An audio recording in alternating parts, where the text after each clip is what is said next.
Lariucci aqui diretamente da NCC 8374, audaciosamente indo onde ninguém jamais esteve.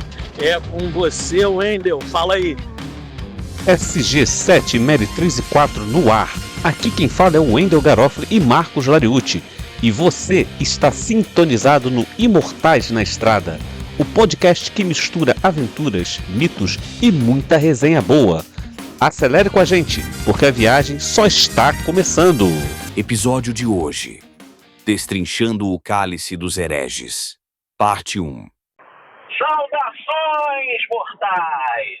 Estamos aqui para mais um Imortais na Estrada. E hoje na estrada de novo. Estou eu aqui, Lariucci, o seu correspondente direto do passado. Porque nós estamos uma semana depois da gravação. No bode do Lunar. No bode do Lunar. A Lariucci aí no bode do Lunar, acabou de passar pelo mergulhão. O trânsito tá tranquilo para ele. Chuva. Tá ótimo, tá uma uva. Uma chuvinha fraquinha, só para deixar a estrada molhada, para efeitos bonitos de filmagem. Cara, hoje a gente vai destrinchar finalmente o primeiro livro que nós lançamos, O Cálice dos Hereges. Depois de 2 anos do lançamento do Cálice dos Hereges, a gente pode se dar esse luxo, né? Sim, o Cálice ele foi lançado, ele debutou no dia 9 de janeiro de 2024, no qual a gente apresentou para o mundo, finalmente, as nossas ideias, os nossos personagens. A galera conseguiu finalmente conhecer o Nikolai e o Brighton. E por falar em Nikolai, hoje, dia 16, é o lançamento do Ceifador. Vocês estão ouvindo isso? O Ceifador já está à disposição na Amazon desde o primeiro minuto do dia de hoje. Gente, e melhor de tudo, tá de grátis.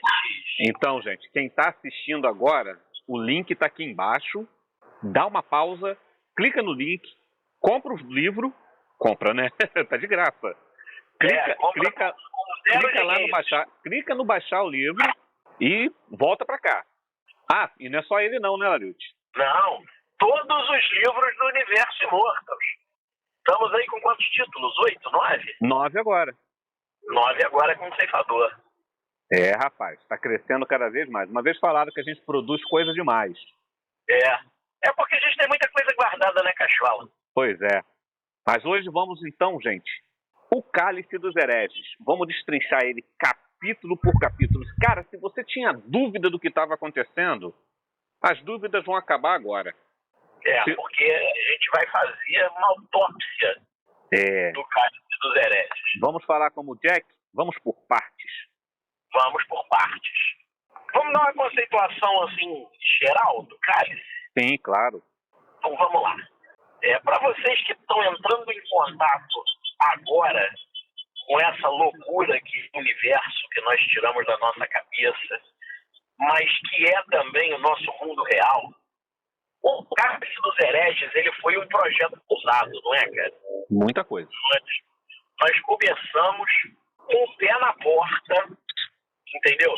Trazendo esses nossos personagens com uma proposta de ser muito preciso, muito cirúrgico na história, nos termos, no contexto geral ali do século XIII, que é quando se passa o Cálice dos Hereges. O livro, a história em si, ela envolve muito misticismo, esoterismo, ocultismo, religião, sociedade secreta, tem um mix de tudo e uma boa dose de história. História bem localizada geograficamente. Uma boa dose de fantasia, né? Também. Mas isso pode tornar o Cálice dos Hereges desafiador nessa primeira versão. Isso. Esse que foi lançado há 2 anos, ele está com essa proposta ousada da gente, inclusive, usar uma linguagem, que é uma linguagem mais difícil, não é, cara? Sim, cara, porque desde o início, a palavra-chave para a maioria dos nossos livros é imersão. Imersão. À medida que as histórias elas evoluem com o tempo, a linguagem que a gente usa muda. Muda, com certeza. Então, se a gente está escrevendo um livro que se passa no século XIII, a gente não pode falar os caras chegaram lá detonando tudo. Não pode. Essa turminha do barulho está aprontando altas confusões. Vai tirar você do ambiente que está dentro de um castelo no século XIII no sul da França. Ah, mas fica mais difícil para entender. Podemos ter exagerado um pouquinho no primeiro? Talvez, um pouquinho. Pouca coisa. Isso pode assustar um pouco o leitor que está caindo de paraquedas. É por isso que o Wendel sempre recomenda, vai lá no Lendas 1 e começa a ler o negócio mais light. Quem não pegou, vai lá, pega agora, tá de graça. Isso aí. Vê o que você vai experimentar depois que você começar a ler o Cálice. Entenda o que é o universo. Mas vamos lá, olha. Feitas as contextualizações, vamos de prólogo? Vamos lá. Vamos só deixar uma coisa bem clara aqui a respeito do Cálice dos Hereges. O cálice do título, ele não é exatamente um objeto mágico no sentido clássico. Ele é um símbolo, é um conceito, uma ideia. Isso pode confundir tanto, isso confunde os personagens e pode confundir os leitores também. É aí que a coisa fica interessante. Então, vamos começar para o prólogo. O livro começa deixando claro que o protagonista, são protagonistas porque tem que estar começando. São dois protagonistas mesmo na história. É o Nikolai e o Brighton. Esses são... mas o Brighton só aparece lá no capítulo 4 já. Mas são os dois, né? São os dois protagonistas. A gente tem outros personagens, mas os protagonistas são esses.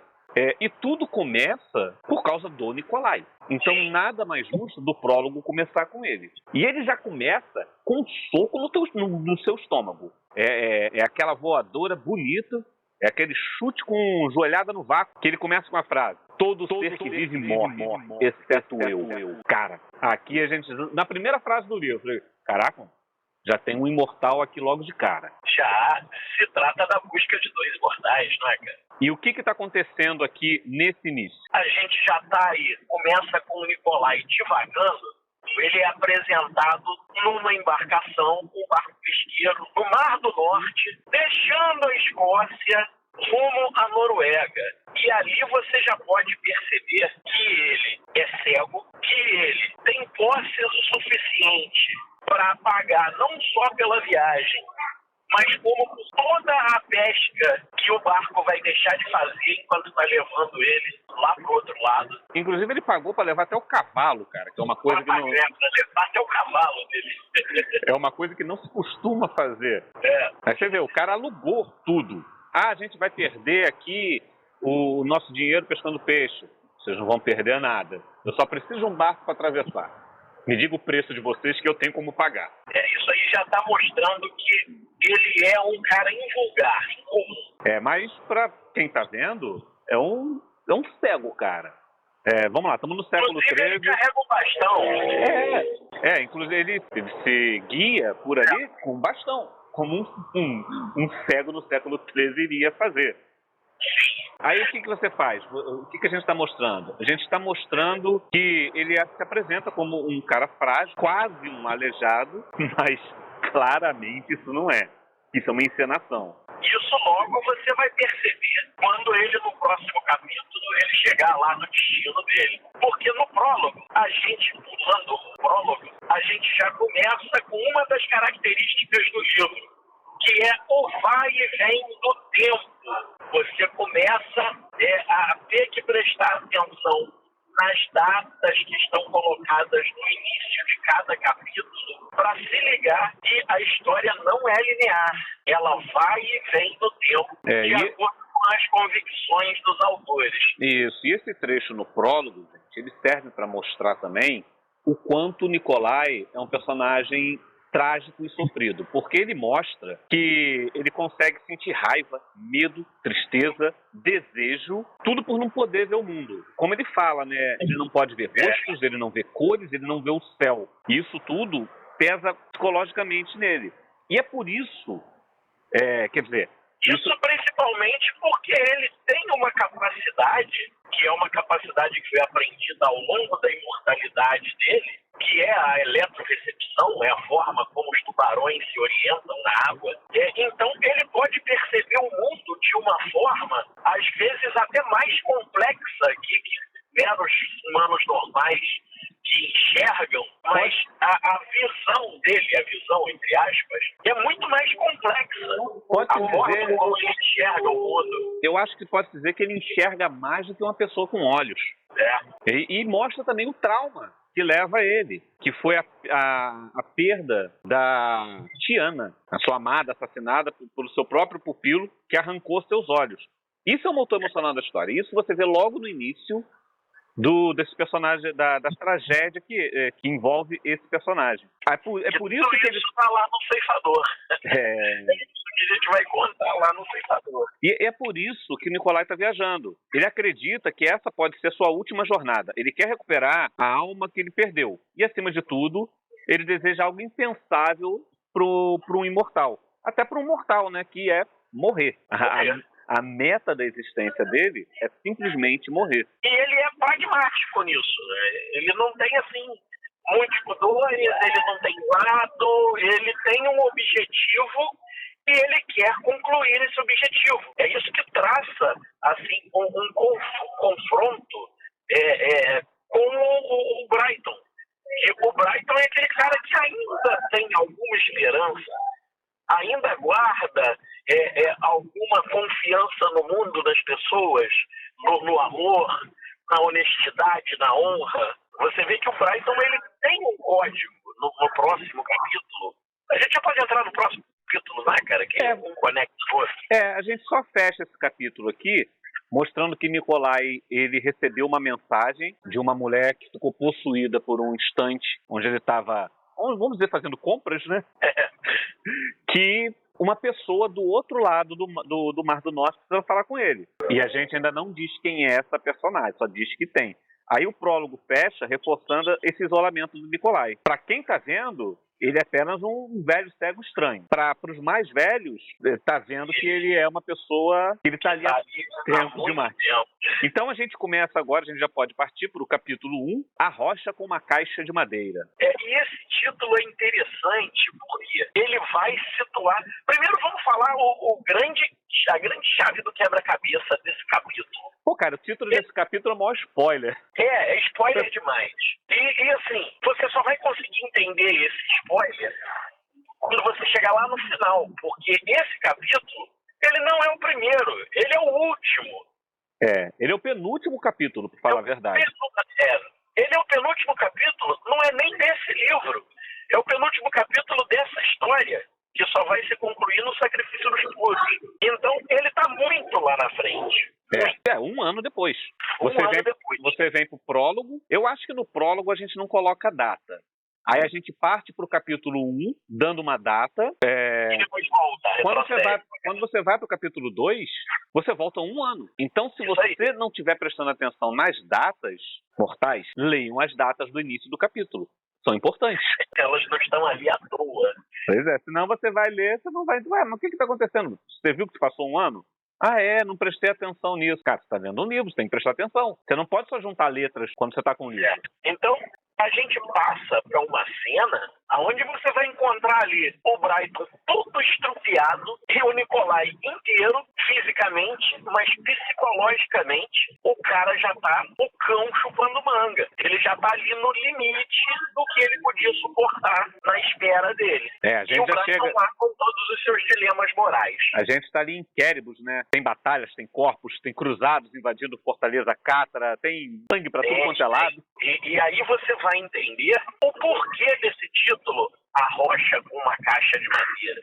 Porque Quéribus era uma fortaleza. Nessa época, apesar das ruínas de Quéribus hoje serem ruínas de pedra, a maior parte dessa fortaleza, ela foi fortificada com pedra 200, 300 anos depois desse período.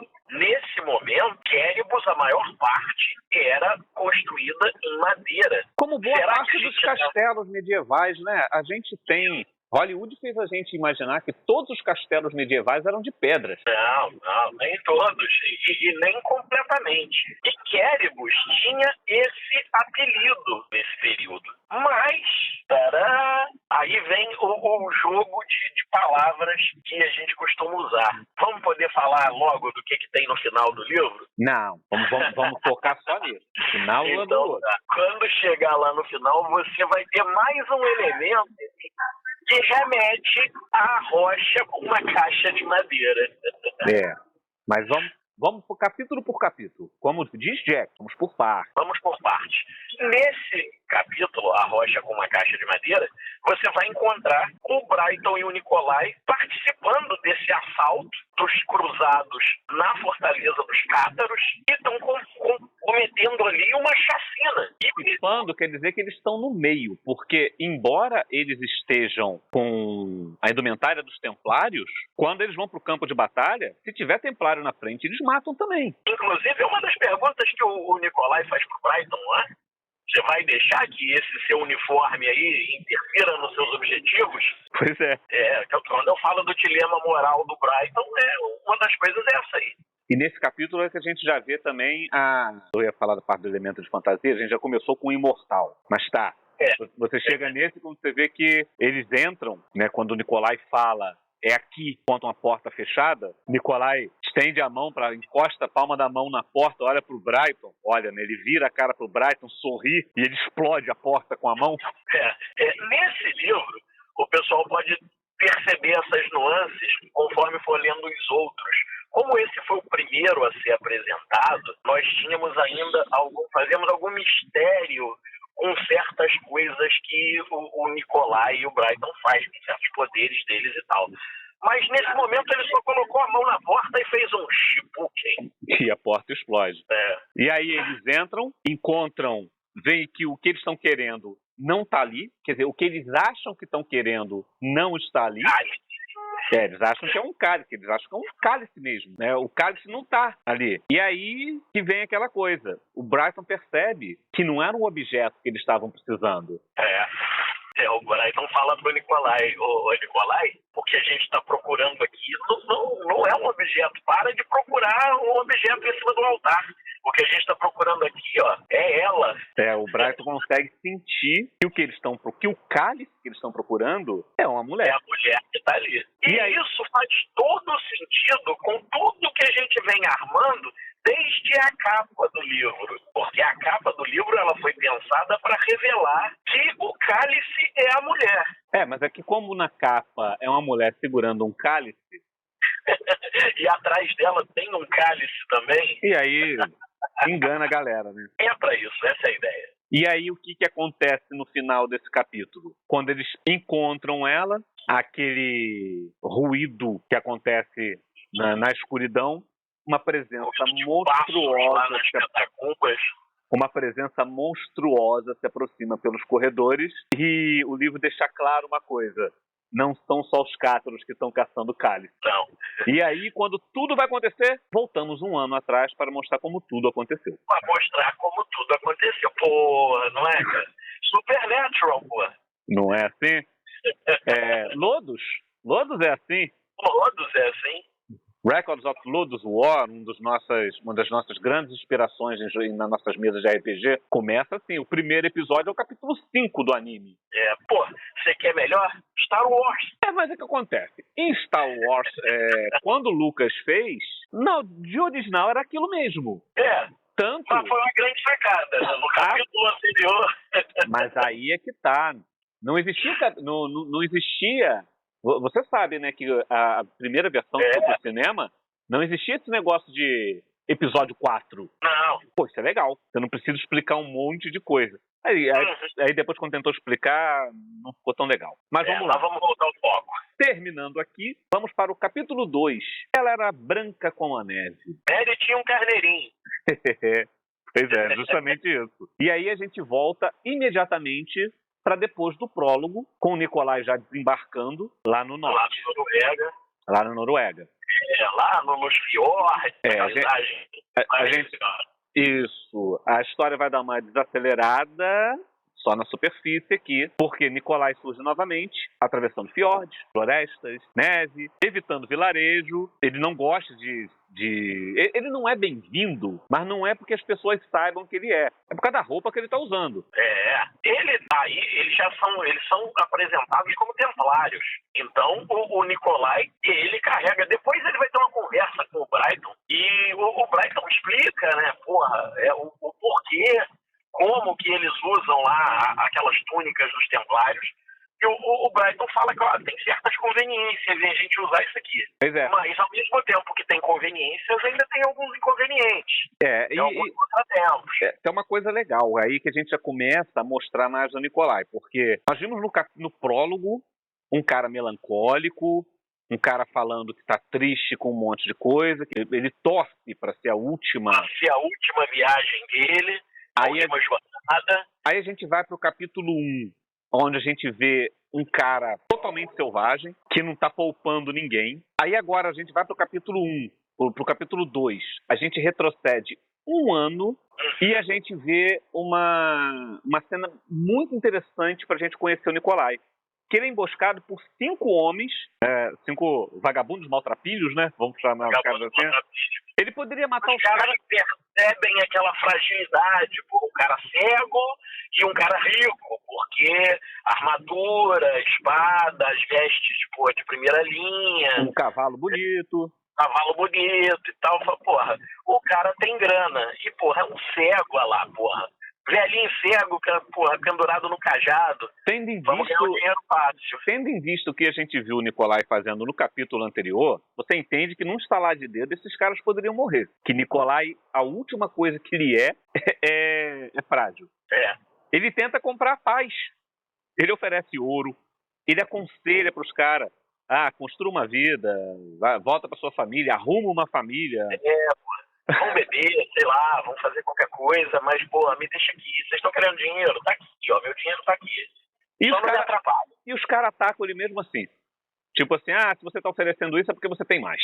E no final das contas ele bota os caras pra dormir no melhor estilo Steven Seagal. E legal, né? Porque ele faz isso, ele nem... E ainda deixa o dinheiro. Ele nem tira a espada da bainha. Não precisa, né?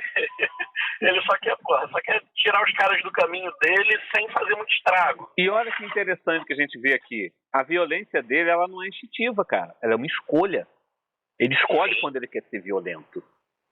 Você vê ali, não tinha o menor motivo. Quer dizer, ele tinha motivos. Os caras estavam querendo matar ele. Tá, mas aqueles caras pra ele, nada, Ele só olhou assim e falou, caramba, vai me atrasar. Porque se a gente lembrar que no capítulo anterior ele trucidou uns monges, que esses sim que não ameaçavam ele em nada. Nada. Eram monges. Eram cátaros que, não querem violência. Os caras abominam violência.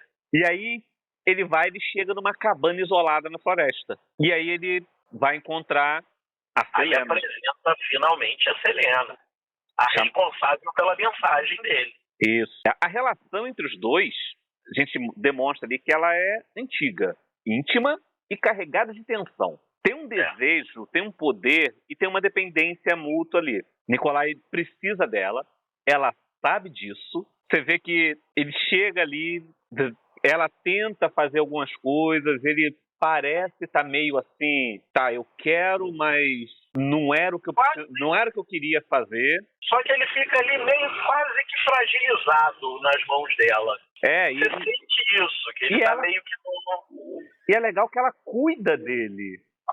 Né? Ela pratica o Seidir. Não sei se eu usei a pronúncia certa. É uma magia ancestral do norte, que é algo condenado pela igreja, que Nikolai oficialmente serve, né? É o cara que chega na casa de uma bruxa vestindo uma roupa de templário. Pois é. O que você acha que deveria acontecer ali? Bafomé! Acontece ali um ritual intenso. Ela entra em transe, perde a própria voz, fala com outra entonação. Fala em línguas! E aqui o capítulo mostra Mas alguém fala sem língua, porra. Pois é. Não, a galera entendeu. Eu acho. Eu torço. Você vê que é uma outra pessoa que está ali. E aí ela revela os 5 filhos de Carcossone, o rochedo como ninho de águia, o último baluarte dos puros, o baú incrustado na rocha, que aqui é uma alusão que pode remeter a Quéribus, mas também pode remeter a uma outra caixa poderosa dessa época que era procurada. Ainda é procurada até hoje, né? Não, ela tá. A gente sabe onde ela tá. Ela tá naquele armazém lá no fundo, junto de um monte de outras caixas. Eu vi isso naquele documentário, Os Caçadores da Arca Perdida. Pois é, aquele cara tal de Indiana Jones. Pois é um bom documentário. Então. Aí, o que acontece? Ela diz, né, que os 4 guardam o receptáculo e que aquele que vive e é incompleto está a caminho. E olha só, mais uma vez essas porras desses autores fazendo jogo com palavras, cara. Pois é. O que seria esse... O que poderia ser interpretado? Um monte de coisa. Pode ser o antagonista deles, que não foi apresentado ainda. Pode ser os imortais. Pode ser. Pode ser uma coisa muito poderosa na mitologia cátara, que são os arcontes. Pode ser. Pode ser um monte de coisa. Pois é.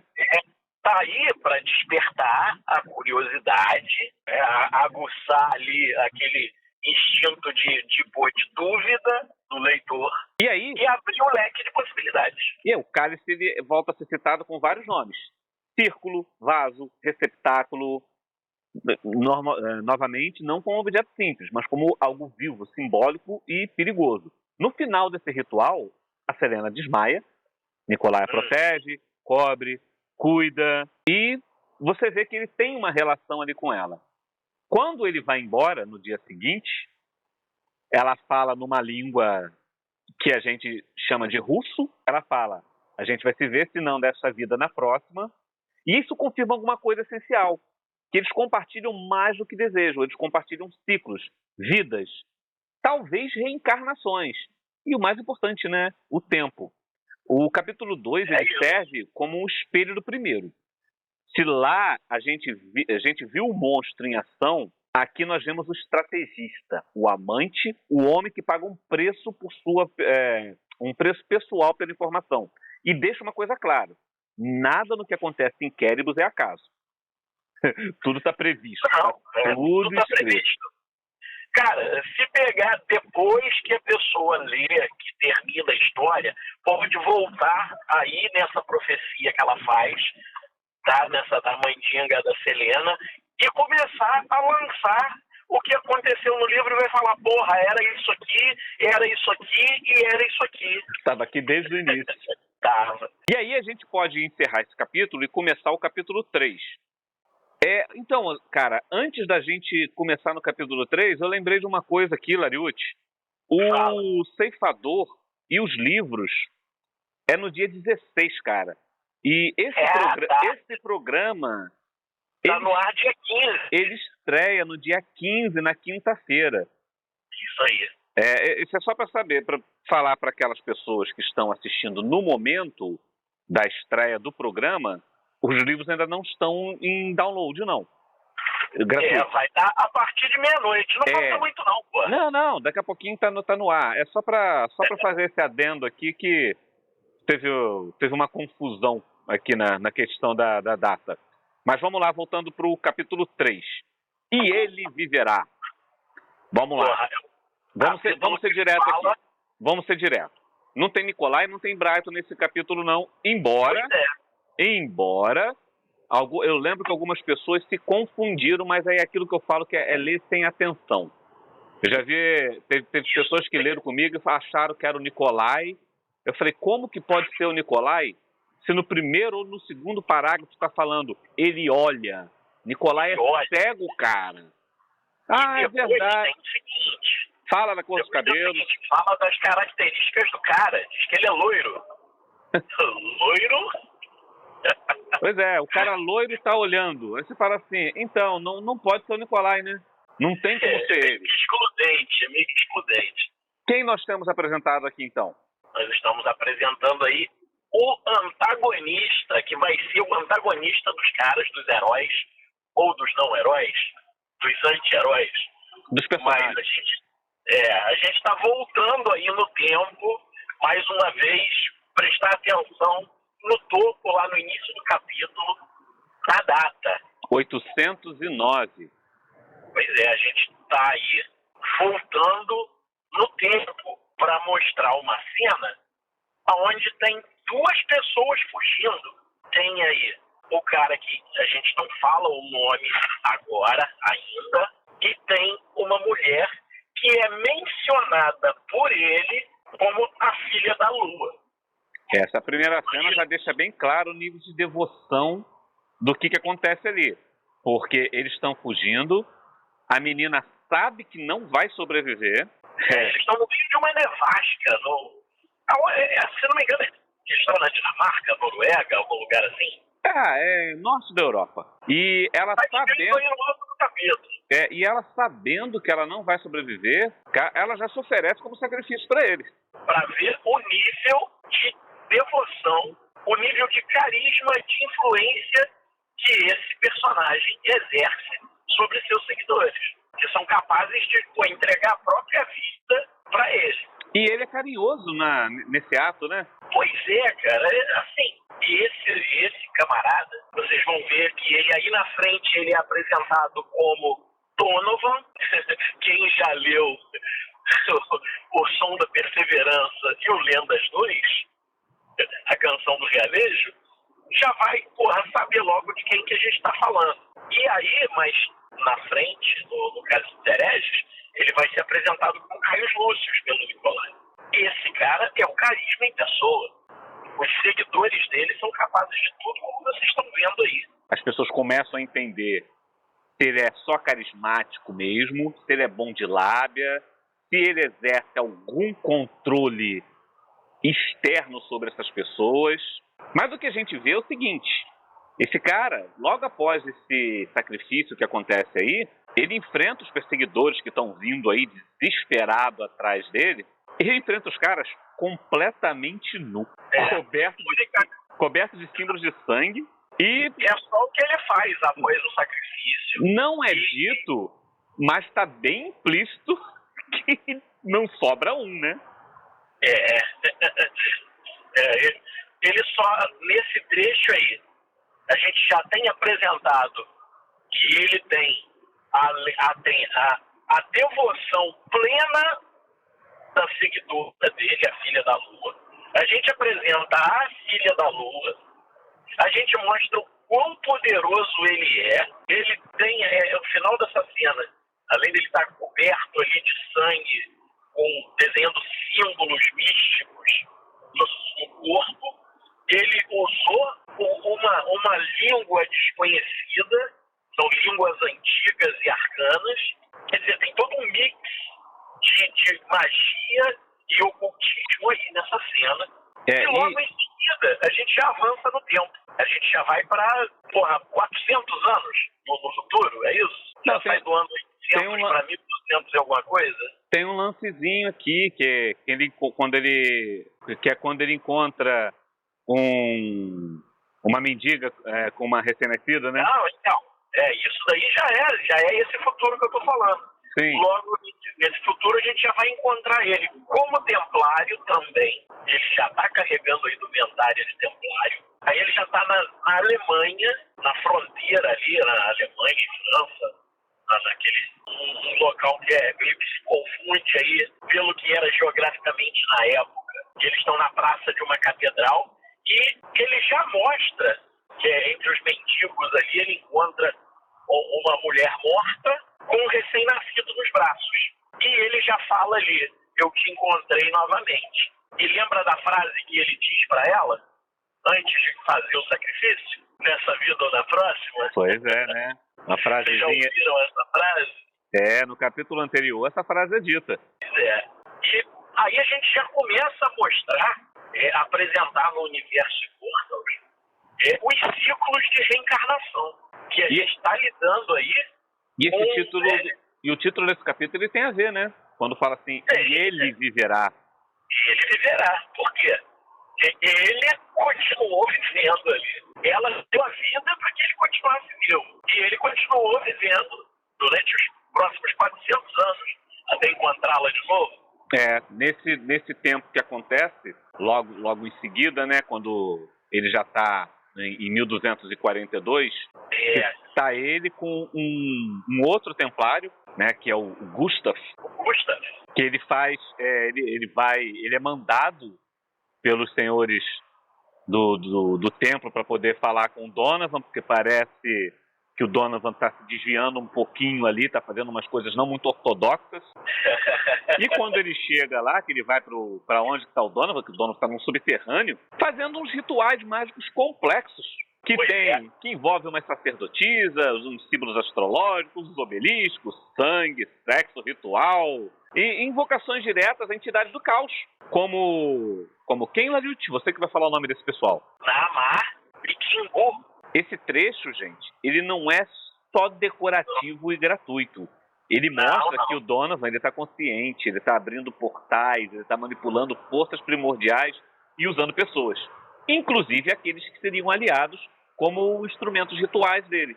Quem conhece, cara, um pouco, quem está inteirado um pouco mais de ocultismo, sociedades secretas, e que gosta um pouco de cabala enfim, dessas leituras mais ocultas, deve estar familiarizado com esses nomes. São nomes de entidades sumérias, ali do crescente fértil, e muito associadas ali com tradições semíticas e tal. E também com as músicas do Therion. Não podia deixar de faltar. E aí, no fim desse capítulo, o leitor ele entende uma coisa fundamental, que o Donovan, ele não está interessado na cruzada contra os cátaros, não. Ele está preparando o retorno de forças antigas. A guerra religiosa que ele está é apenas um meio para ele alcançar o que ele quer, não é o fim. Que é uma coisa parecida também que o Nicolai e o Brighton estão fazendo. Não é, cara, porra. E quando a gente fala que o cara é o antagonista deles, não é à toa. E se você olhar pelo lado do Donovan, o Nicolai é que é o antagonista dele. O vilão é o herói pelo ponto de vista dele. Pois é. É aquele cara que acredita no que ele está fazendo. Mas então a gente encerra o capítulo 3, e ele viverá. E vamos agora para o capítulo 4, Reencontros. Esse capítulo 4 também ele é direto no título, Reencontros. Ele não romantiza nada, é aquele momento quando o Nicolai e o Brighton se encontram de verdade, se reencontram de verdade. É o momento em que o Brighton está aparecendo, porque até agora a gente vai apresentando os personagens lentamente aí. Primeiro o Nicolai, depois a Selena, depois a filha da Lua e o Donovan. E agora é o capítulo que o Brighton é apresentado. Isso aí, chega no capítulo do Brighton. E aí é legal que chega, né? Quando o Nicolai aparece, chegando, que o pessoal fala, olha, tem uma coisa estranha ali no alto da colina. É a verdadeira cena do Nicolai. Ele aparecendo daquela forma sombria, pesada, sabe? Igual o Death Dealer montado no cavalo no alto da colina. É isso, é o Nicolai. É o cara que vai falar com o Brighton, ele, porra, chega lá pálido. Aí o Brighton pergunta, porra, cara, parece que tu viu um fantasma. Aí o cara fala assim, eu acho que é. Eu vi a morte. Basicamente isso que o cara pensa. E aí a gente vê que o Nicolai, eles já se conhecem, que eles têm uma história futuramente... Tá nos outros livros, se alguém tá lendo Fora de Ordem, né? Já viu, inclusive no Som da Perseverança. É engraçado que o Brighton vê, né, aquele cara, porra, ele tá lá no castelo que ele toma conta e tal, aí chega o cara todo assustado e mostra aquela figura sinistra, aí o Brighton parte lá pra ir encontrar o cara com a cara fechada, assim, aí, porra, não me escondi o suficiente, né? Aí o Nicolai fala, não. aquele clima de tensão, de repente os dois saem rir. Mas aqui também ficou uma coisa bem evidente, que a gente gosta de mostrar esse contraponto, que cada um lida com a imortalidade de uma maneira diferente. Enquanto o Nikolai ele já abandonou qualquer ilusão de redenção que ele há para cumprir os objetivos dele, o Brighton tá ali, quebrando a cabeça e tentando toda vez dando errado, cometendo os mesmos erros. Mas ele tenta fazer as coisas certas, ele tenta estar vivendo, que ele está ali, ele está acompanhado, né? Ele tem uma pessoinha ali com ele e tudo mais. Ele tem aquele negócio dos objetivos, de se enturmar com o pessoal ali onde ele está vivendo e tenta ajudar, e tem aquele negócio do código de honra. Eles conversam sobre o que tem que fazer, quer dizer, mais ou menos, né? Nikolai só diz que precisa dele. Não, de maneira alguma. Nesse ponto aí, acho que quem leu já percebeu que a cegueira do Nikolai não é nenhum empecilho para ele fazer nada. Mas o que acontece? Assim que Nikolai fica sozinho, ele começa a perceber uma mudança no ambiente antes de qualquer manifestação visível. Ele nota a mudança na temperatura, cheiro, comportamento da montaria. E aí o que acontece? Ele está entrando numa área um pouco complicada. Ele vê assim, eu não estou sozinho. E aí, quem que aparece para ele? Pode dizer o nome? Claro que pode.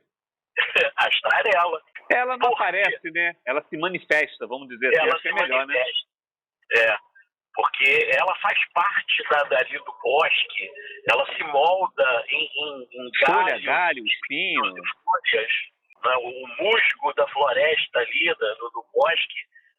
E ela surge justamente porque o Nikolai foi quebrar o equilíbrio que ela julgava ter ali. Vieste perturbar nosso sossego, é o que ela grita para ele.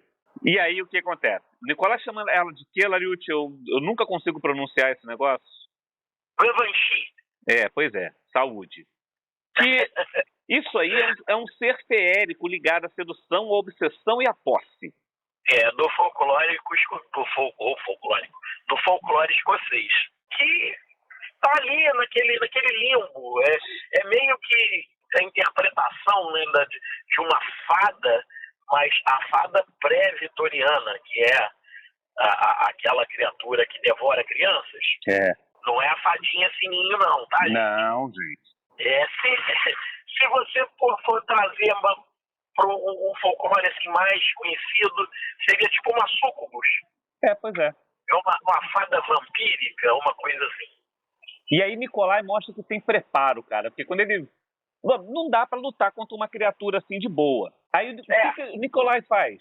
Ele começa a irritar, porque a Starella é como se fosse uma criança mimada. Ele começa a irritar é uma coisa que o Nikolai faz o tempo todo. É tirar ela do sério. Pô, cara, e funciona, ele sabe que quanto mais irritada, mais cagada ela vai fazer. Então, aí ele chama ela de Babocite. Ele fala lá da druideza que o Brighton tá dando uns pega. E, cara... Ela pro ciúme dela. Ela quase mata o Nikolai. Como que ela faz isso? Ela faz utilizando aquilo que é da natureza dela. Vento, pólen. Ela inunda os pulmões do Nikolai com pólen. Aí você vai falar, mas o Nikolai não morre. Mas ele não é imortal. Sim, ele ia morrer e depois ele ia voltar. Mas ele ia morrer ali. Ele ia morrer, pô. E aí, essa morte muito legal, não. E aí o que ele faz? Como a gente fala que é um cara que tem preparo, o cara mete a mão no cinto de utilidade dele, né? Igual o Batman. Ele tira um cravo de ferro. Isso aí, o ferro, para essas criaturas, esses seres desse folclore, o ferro não é uma coisa muito agradável. Acho que a galera já assistiu muito Supernatural para entender que o quanto que o ferro não é legal para criaturas místicas. Místicas, assim. E aí, ferro, sal e fogo. E aí ele joga, ela explode, ele cospe o monte de pólen lá que tava no pulmão dele. E o que ele fala, cara? Melhor sorte da próxima vez, demônio. Cara, repara que isso não é arrogância. É um aviso, porque ele sabe que ela vai voltar. Sabe. O Nicolai e a Starella, eles são meio que, que nem cão e gato, né? Toda vez que eles aparecem juntos de alguma maneira, eles estão brigando. É porque o Nicolai sabe que a Starella quer prender o Brighton. O Nicolai sabe disso. Mas não adianta falar pra aquele cara. Ele fica naquela, tadinha, não faz isso com ela não. Ela é birrenta só, cara. Que isso. Pois é, e aí a gente consegue encerrar esse primeiro... não, mas depois o Brighton encontra com ela, depois sai ali como se nada tivesse acontecido. Tem aquela conversinha. Claro, né? Passa a mão na cabeça. Você fez besteira? Não, ele não sabe o que ela fez, né? Ele não sabe o que ela fez, mas ela chega ali como... oi, tudo bem? Pica-pau me compra no cocar. Justamente. E aí, a gente pode encerrar esse capítulo agora e a gente vai se preparar para o episódio de semana que vem. Que termina. Não é? É nesse momento. Ela, depois que apronta lá pro Nicolai, ela volta toda como quem não tivesse feito nada. E o que o livro até esse capítulo deixou claro aqui para todo mundo? O livro não é sobre a busca por um artefato. É a busca por um fim, por um encerramento. É o que eles discutem aí quando se encontram. Quando finalmente se encontra ali o Nicolai e o Brighton, acho que não está escrito em palavras explícitas. Não está dizendo ali com todas as letras. Mas fica aquele clima, aquela sensação pesada de que eles estão indo buscar. Inclusive, quando o Brighton ele vai falar com a Meg, que é a namorada dele, a mulher dele ali naquele momento, ele fala para ela que eles vão sair, vão cumprir uma missão e não sei o que e tal. E ele fala com ela, tem um baú aqui com uns recursos e tal, que vai ser o suficiente para você viver o resto da vida. E ele já está imaginando que ele não volta, embora ele prometa que vai voltar. Ele não volta. O Nicolai dá uma prensa nele. Ele fala, você tá enganando essa aí também, cara? Você não vai contar pra ela o que vai acontecer? Porque ele diz, eu vou voltar, a gente vai viver feliz. Na verdade ele fala, eu vou e volto, mas se eu não voltar, mas se eu não voltar, quase que convicto. Porque ele tá saindo dali, sabendo que ele tá indo pra não voltar. É a esperança deles, né? É a esperança deles. É para isso que eles estão partindo. E aí, gente... Para lá que vão conseguir. Pois é. A gente vai encerrar esse episódio do Destrinchando o Cálice dos Hereges hoje. Na semana que vem, a gente volta. A história vai ficar maior. Vão ter reis entrando em cena. Vai ter política se misturando aqui. Tem uns eventos históricos fortes. E a guerra, ela vai deixar de ser uma coisa espiritual para ser uma coisa física. Se você acha que o pior já tinha acontecido, a gente não chegou nem perto de mostrar para vocês o que está vindo aí. Nada. Até agora foi praticamente só apresentações. A história mesmo começa a partir de semana que vem. Então, gente, vamos encerrando por aqui hoje. Lembrando que amanhã, para quem está assistindo o episódio hoje na estreia, amanhã, dia 16, o Ceifador já está disponível para download. E no dia 16, 17... 16, 17, 18, ou seja, sexta, sábado e domingo, toda a coleção, toda a saga Immortals está disponível para o download do e-book. Vamos lá, vamos completar a coleção todo mundo, vamos fazer umas avaliações lá na Amazon. Vamos fazer comentários. Gente, conversa com a gente para vocês tirarem todas as dúvidas que vocês tenham. Ok? O Wendel Garofalo se despedindo aqui. Um forte abraço para vocês. Se despedindo. Até semana que vem, gente. Tchau, tchau. Tchau. Esse episódio é dedicado a Eric Von Däniken, que ousou fazer perguntas quando quase ninguém queria ouvir as respostas. Concorde-se ou não com suas ideias, foi ele quem abriu espaço para o questionamento, para a dúvida e para a coragem de olhar além da versão oficial da história. Você ouviu Imortais na Estrada, um oferecimento de DN 986.7 FM, sempre na sua sintonia. Agora nas ondas médias dessa galáxia, ZYB 853. Boa noite, Brasil. Boa noite, mundo. SG 7 Med 13 4, desligando.